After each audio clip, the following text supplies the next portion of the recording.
Siendo cardenal había tenido 4 hijos y en el día de su coronación celebró el bautismo de sus 2 bisnietos.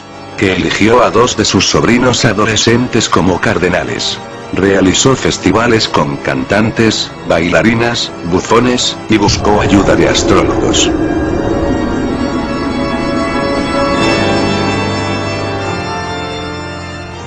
El Papa León X fue elegido para 27 oficios clericales diferentes antes de tener 13 años de edad. Fue enseñado a considerar los cargos eclesiásticos solo como un medio de ganancia. Con su producto compró el cargo y declaró que el quemar herejes era una orden divina. Fue durante esos días que Martín Lutero, siendo aún sacerdote de la Iglesia romana, viajó a Roma. Al ver por primera vez la ciudad de las 7 colinas, cayó al suelo diciendo: Santa Roma, te saludo. No había pasado mucho tiempo en dicha ciudad, cuando pudo darse cuenta de que Roma era todo, menos una ciudad santa. Pudo ver que la iniquidad existía en todas las clases del clero.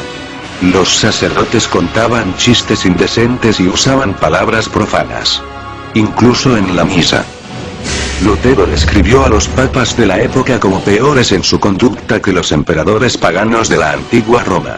Y explica que los banquetes de la corte papal eran servidos por 12 mujeres desnudas. Nadie puede imaginarse los pecados tan infames y los actos que son cometidos en Roma. Dijo. Tienen que ser vistos y escuchados para ser creídos.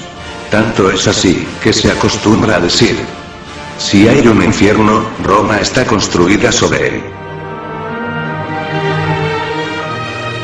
Un día, durante la visita de Lutero a Roma, vio una estatua en una de las vías públicas que conducen a San Pedro que le llamó la atención. Pues era de una papisa. Y junto con el cetro y la mitra papal, tenía un niño en sus brazos. Era la estatua de la papisa Juana. Estoy sorprendido de cómo los papas permiten que la estatua permanezca allí, dijo Lutero.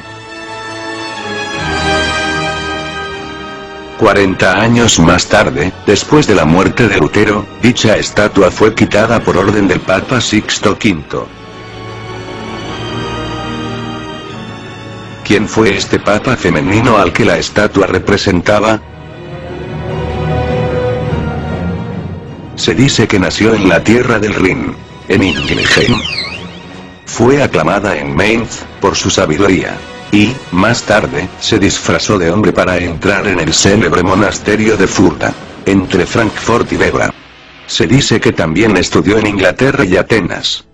Y después recibió la posición de maestra de la Schola Graecorum, de Roma, antiguo colegio de diáconos. Allí ganó tanta influencia como hombre, que fue elegida papa. Sin embargo, después de un pontificado de 2 años, 1 mes, y 4 días, fue descubierta su condición de mujer. Mientras formaba parte de una procesión, dio a luz a un niño y murió. Fue en este sitio donde se erigió la estatua del papa femenino. En tiempos recientes, la historia de la papisa Juana ha sido discutida. Por razones obvias, Roma ha tratado de ocultarlo. Sin embargo, antes de la época de la Reforma, la cual expuso tanto pecado en la Iglesia romana, la historia de Juana la papisa era parte de las crónicas. Y conocida por obispos e incluso por los mismos papas. El Papa Anastasio, por ejemplo, la menciona en su escrito, Historia de los Pontífices Romanos. De hecho, todos los libros de historia de antes de la Reforma mencionan a la papisa Juana, o en texto, o en el margen. Se discute que hasta el siglo XV, los papas tenían que pasar por un examen físico para que el caso de la papisa, el papa femenino, no se volviera a repetir. Obviamente, la idea de un papa femenino rompe la doctrina católica de la sucesión apostólica. Y, por lo tanto, es natural que la Iglesia romana trate de ocultar esta historia.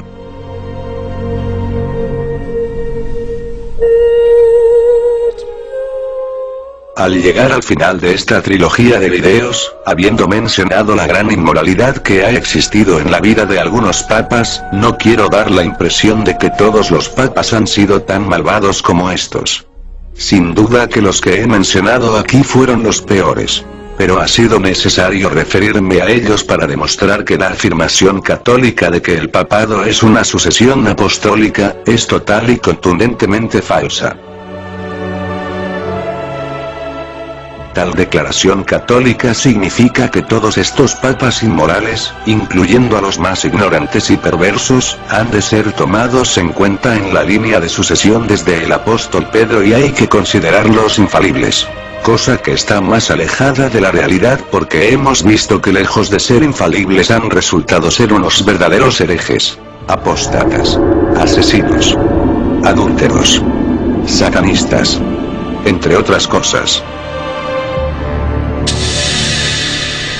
Al hacer las investigaciones hasta Pedro, se tiene que pasar por la historia del papa femenino. De modo que la sucesión papal a la cual toda otra demanda del catolicismo está unida, queda expuesta como un vil fraude. Y debe caer ante la poderosa evidencia de la verdad histórica y a la luz de lo que dicen las sagradas escrituras.